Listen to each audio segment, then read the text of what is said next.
Bismillahirrahmanirrahim. Anak-anakku sekalian, senang ya bertemu kembali bersama Ibu Hajar Hayati. Kali ini kita akan membahas fungsi logaritma. Apa sih fungsi logaritma? Fungsi logaritma merupakan fungsi inverse dari fungsi eksponensial. Kita kemarin membahas fungsi eksponensial ya, dimana fx sama dengan y adalah a pangkat x. Dengan inverse dari fungsi, maka kita mengubah y sama dengan a pangkat x menjadi a pangkat y sama dengan x. Kemarin syaratnya basisnya harus positif dan basis tidak boleh sama dengan 1. Sehingga dengan ini kita mendapatkan a log x sama dengan y. Kalau kemarin kita mendapatkan atau yang diketahuinya basis dengan eksponen gitu ya, yang dicarinya numerus. Kemarin ini kan eksponen ya, basis, ini basis, kemudian ini eksponennya, dan ini numerus. Jadi kemarin kita mencari numerus dari basis dan eksponen yang diketahui. Sekarang dibalik ya, kita tahu basis dan numerusnya, yang dicarinya adalah eksponennya. Jadi definisinya a log x adalah eksponen dari a yang menghasilkan x ya. Jadi sekarang kita mencari eksponennya ya, dari basis dan numerus yang diketahui. Contoh, 5 log 25 adalah 2. Karena 25 itu adalah 5 pangkat 2 gitu ya. Kemudian ini 2 log 1/8 adalah berapa? 1/8 itu 2 pangkat berapa? Nah gitu ya, adalah min 3. Karena 1/8 itu adalah 2 pangkat min 3. Jadi hasilnya ini ya, pangkatnya. Sekali lagi ya, 5 log 25. Jadi 25 itu 5 pangkat berapa? Pangkat 2 ya. Karena tadi ya 25 itu adalah 5 pangkat 2. Kemudian 2 log 1/8 itu adalah min 3. Jadi 1/8 itu 2 pangkat berapa? Pangkat min 3 ya. Jadi karena 1/8 itu adalah 2 pangkat min 3. Nah ini kalau tidak ditulis basisnya, berarti ini 10 ya. Jadi cukup membacanya dengan log 100. Berarti kalau tidak disebutkan basisnya adalah 10. Log dari 100 adalah 2. Kenapa? Karena 100 itu adalah 10 pangkat 2. Kemudian 4 log 2 adalah setengah. Karena ya, berapa? 2 itu adalah akar 4 ya, atau 4 pangkat setengah. Kemudian 3 log 27 adalah berapa? 27 itu 3 pangkat. Nah gitu ya, 3 karena 27 itu adalah 3 pangkat 3. Kemudian ini tadi logaritma itu berarti mencari apanya nih? Eksponennya. Kalau ini a log a, berarti ini basisnya sama ya. Berarti hasilnya adalah pangkatnya. Kemudian di sini ada ln e pangkat 2. Ini basisnya kalau tidak ditulis, tapi di sini ln itu adalah logaritma natural ya. Logaritma natural dari bilangan e yang kemarin ya sudah dibahas. Bilangan e itu apa? Adalah Euler ya. Jadi ln e itu adalah e log x, di mana e-nya itu kemarin berapa? Ya, 2,72. Kita sekarang mau mencari domain dari fungsi logaritma ya. Kalau kemarin kita bahas fungsi syarat dari fungsi eksponensial, a-nya positif atau basisnya positif dan basisnya tidak boleh sama dengan 1. Nah, sekarang kita akan membahas syarat dari logaritma. A log x sama dengan y. Berarti di sini basisnya ya, basisnya sama, a-nya positif, a-nya tidak boleh sama dengan 1 dan nambah. Numerusnya di sini numerusnya harus positif ya, karena di sini numerus yang dicari gitu ya, numerus yang dijadikan domain untuk mendapatkan eksponen. Jadi di sini domainnya atau numerusnya harus positif. Nah, berarti domain fungsi logaritma, contoh di sini ditanyakan domain fungsi dari 2 log 12 min 4x ya. Jawabnya ya, berarti ini ya, x-nya atau domainnya harus positif ya ini. Berarti 12 min 4x harus positif. Kita selesaikan secara aljabar. Berarti 12 lebih dari ini ya, inverse kan ya, min 4x berarti inverse-nya adalah plus 4x. Plus 4x habis. Ini jadi kemudian ini kan kita mau mencari x ya, 4 kali x, inverse-nya berarti bagi 4 ya. Bagi 4 berarti x. Nah, ruas kiri juga dibagi 4 berarti 3. Jadi domain fungsi dari 2 log 12 min 4x adalah x kurang dari 3. Bisa dipahami?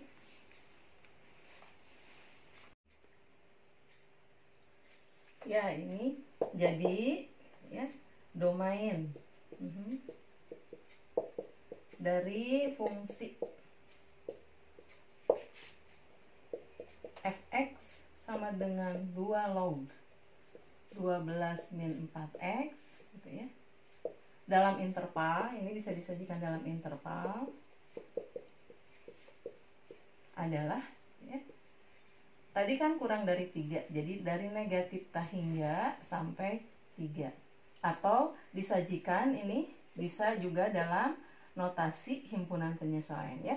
Kalau dalam notasi himpunan penyelesaian ini x di mana x tadi ya kurang dari 3 dan x anggota bilangan real ya. Jadi bisa disajikan dalam 2 bentuk ya. Satu dalam interval, jadi interval itu batas ya, batasnya dari negatif hingga sampai 3 karena kan kurang dari 3. Atau dalam notasi himpunan, jadi x di mana x kurang dari 3 dan x-nya adalah anggota bilangan real. Ya, tadi nomor 7 ya, kita baru mengidentifikasi tapi belum menghitungnya ya. Tadi itu nomor 7 itu berapakah ln dari ya e pangkat 2 ya, dimana ln itu berarti kan logaritma natural basisnya e, jadi e log e pangkat 2 ya. Berapa? Ya pangkatnya ya, yaitu berapa? 2. Atau misalnya kita mau ini ya, ln dari e pangkat misalnya min 5, berapakah gitu ya, berarti pangkatnya ya kan ini e log e pangkat ya, jadi min 5. Bisa ya dipahami ya. Mari kita lanjutkan ya ke persamaan logaritma. Untuk menyelesaikan persamaan logaritma kita harus menguasai dulu sifat-sifat logaritma ya sebagai kuncinya. Kemudian sifat logaritma ini ada 10 buah. Yang pertama a log 1 sama dengan 0. Jadi 1 itu a pangkat berapa? Kita tahu ya, berapapun pangkat 0 nilainya 1. Jadi a pangkat 0 nilainya 1. Kemudian a log a sama dengan 1. Atau a itu a pangkat berapa? Pangkat 1 ya. Jelas ya.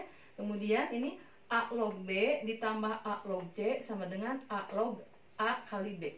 Kita ingat dalam eksponensial, jika bilangan berpangkat basis sama dikalikan, maka pangkatnya dijumlahkan. Nah, sekarang lawannya kan ya, jika pangkatnya dijumlahkan berarti gitu ya, diapakan? Dikalikan. Jelas ya. Kemudian ini nomor 3, a log b dikurang a log c sama dengan a log b dibagi c. Ini juga sama ya, sifat dari eksponensial. Jadi jika bilangan berpangkat basis sama dibagi, pangkatnya dikurangkan. Jadi ini kalau pangkat dikurang berarti sama dengan pangkat dibagi. Kemudian ini a log b sama dengan, nah lihat ya, ini sama dengan log dari numerus per log dari basis dengan basis baru yang sama ya. Kemudian yang kelima, a pangkat m log b pangkat n adalah n per m. Jadi awas terbalik ya, bukan soal M per N per M-nya, tapi lihat pangkat dari numerus per pangkat dari basis. Jadi patokannya sekali lagi ya, pangkat dari numerus N, ini pangkat dari basis M, kali A log B. Kemudian sifat keenam adalah A pangkat A log B. Ini basis dipangkatkan, basis sama dari logaritma ya, A pangkat A log B. Hasilnya adalah B. Kemudian ketujuh, A log B dikali B log C, hasilnya adalah ini sama ya, bagi. Nah, hasilnya adalah basis log dari numerus yang terakhir. Kemudian sifat yang kedelapan, A log B ini sama dengan dibalik ya, 1 per gitu ya. Ingat 2/3 itu adalah 1 per dari 3/2. Jadi A log B sama dengan 1 per ini numerus log dari basis. Kemudian sifat yang ke-9, A log B per C, sama yang kayak tadi ya, negatif dari A log dibalik ya, penyebut per pembilang. Jadi min dari A log C per B. Kemudian ini ada A pangkat M log B pangkat M. Tadi ingat pangkat dari numerus per pangkat dari basis. M per M itu kan 1 ya. Jadi A log B. Saya dipahami? Kita lanjut ya. Kita akan menyederhanakan beberapa bentuk soal logaritma ya, menggunakan sifat yang ke-8 tadi. Contohnya ini, A log 5 ditambah log 5 ditambah log 2 yang A ya. Berarti ini log berapa nih? 5 ditambah log 2 sama dengan, jika ditambah tadi sifat yang kedua ya, berarti numerusnya dikalikan. Berarti log 5 kali 2 atau log dari 10. Kita tahu ya, kalau tidak ditulis basisnya berarti ini 10 ya. Jadi 10 itu 10 pangkat berapa? Nilainya berapa nih? 1 ya. Kemudian yang B berarti 2 log berapa nih? 16 dikurang 2 log 4 ya. Ingat dikurangkan berarti numerusnya dibagi ya. Berarti ini 2 log 16 per 4 sama dengan 2 log 4. Jadi 4 itu 2 pangkat berapa? 2. Sip ya. Kita lanjut ke soal nomor C ya. A log 5 kuadrat dikurang A log 2 pangkat 3. Nah ini ada sifat ya, sifat yang apa istilahnya, pembagian ya. Berarti yang kelima ya. Ini sama dengan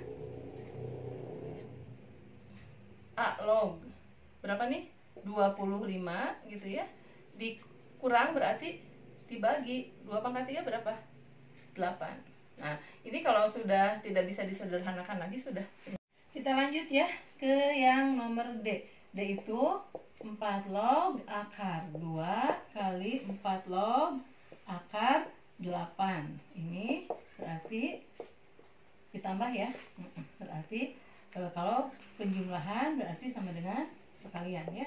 Akar 2 ditambah akar 8. Berarti ini 4 log 2 kali 8, 16 ya. Akar 16 itu 4 ya. Jadi 4 log 4. 4 log 4 berapa? Ya, 1 ya. Sip. Ya, sama dengan 2 log, ya 2 dikuadratkan 4, 3 dikuadratkan 9, kali tetap ya 81 per 8. Dibagi, kuadratkan 9, 4 kuadrat berapa? 16 ya. Kemudian kita buka ya kurungnya, ini 2 log 4 per 9 kali berapa? 81 per 8. Ini ada pembagian dengan pecahan. Membagi dengan pecahan sama dengan mengalihkan dengan pembilang jadi penyebut, penyebut jadi pembilang. Kita bagi ya, 9 dibagi 9 1, 81 dibagi 9 9. Kemudian 8 dibagi 8 1, 16 dibagi 8 2. Kemudian tadi ini 9 ya, dibagi 9 1, 9 juga dibagi 9 1. Jadi hasilnya 4 kali 2 berapa? 8 ya. Jadi 2 log 8 sama dengan 2 log 2 pangkat 3 atau 3 kali 2 log 2 atau 3 kali 1 sama dengan 3 ya, bisa dipahami. Lanjut ya ke soal yang F ya. Yang F itu ada 2 log 4 kali 7 log 8 kali 4 log 7. Kalau kita selesaikan secara mentah, 2 log 4 2 kali 7 log 8 tidak mudah ya. Ini juga sama, harus menggunakan kalkulator atau tabel, dan itu pun berproses 2 kali ya. Nah, kita harus curiga kalau ada soal seperti ini, jangan-jangan ini bisa diselesaikan dengan menggunakan sifat logaritma, ada pertukaran posisi ya. Di sini kalau ada A log B kali B log C, ini kan hasilnya sama dengan A log C. Nah, coba kita susun ya. Ini 2 log 4 log 7 ya. Boleh nggak sih kita menukar? Boleh ya, karena dalam perkalian ada sifat komutatif, pertukaran tempat, tidak mengubah hasil ya, atau menghasilkan hasil yang sama. Ini berarti 7 log 8, sehingga kita bisa menyederhanakan menjadi 2 log 8. 2 log 8 itu berapa? 3 ya. Kita lanjut ya ke soal yang nomor G ya, atau yang G. Ini diketahui 2 log 7, 2 log 3 sama dengan X, 5 log 2 sama dengan Y. Ditanyakannya 27 log 25. Lihat, berarti kita harus menyamakan basis dan numerus dengan yang diketahui. Di sini 27, 25, 2, 3, 5, dan 2. Nggak ada yang sama ya. Menyamakan 27 dengan 2, 27 dengan 5. Tidak ada kelipatan ya, atau basis yang sama. Berarti kita menggunakan sifat yang mengubah basis yang sama. Ada A log B, ini menjadi log B per log A dengan basis baru yang sama. Nah, di sini masalahnya berarti gimana? Log 25 per log 27. Basis barunya berapa gitu ya? Basis barunya, nah cari dari antara 2, 3, 5, 2 yang sama ya, karena harus sama. Berarti berapa? 2 ya. Lanjut ya. 2 log 25. 2 log 25 itu berarti 2 log berapa nih? 5 pangkat 2. Di sininya 5 log 2. Berarti kita menukar ya. Menukar apa nih? Menukar basis dan numerus. Tapi ini selesaikan dulu ya. Berarti 2 log berapa nih? 27 itu 3 pangkat 3. Lanjut ya. Ini berarti 1 per gitu ya. 5 pangkat 2 log 2. Udah sama ya basis dan numerusnya. Per gitu. Ini 2 log 3 pangkat 3. Ada sifat ya. A pangkat M log B pangkat N sama dengan pangkat dari numerus per pangkat dari basis kali A log B. Berarti di sini pangkat dari apa namanya nih? Ini nih ya. Ini dulu kita tulis dulu ini. Pangkat dari 3 ya. Ini numerus pangkat dari basis 1. Jadi 3 per 1 berapa? 3 kali 2 log 3. Sip ya. Kemudian ini selesaikan. 1 per ini sama ya. 1 per 2 gitu kan ya. 1 per 2 kali ini 5 log ininya adalah Y gitu ya, per 3, 2 log 3 nya X. Nah, kita selesaikan. 1 per Y per 2 ya, betul? Itu 1 per Y per 2 gitu ya, per 3X ya. Ini sebenarnya 1 dibalik ya, 1 kali 2Y berarti gimana? 2 per Y gitu ya. Ini kali 3 per 1 ya, dibalik berarti 1 per 3X. Jadi hasilnya 2 per 3X Y ya. Bisa dipahami ya. Selamat belajar.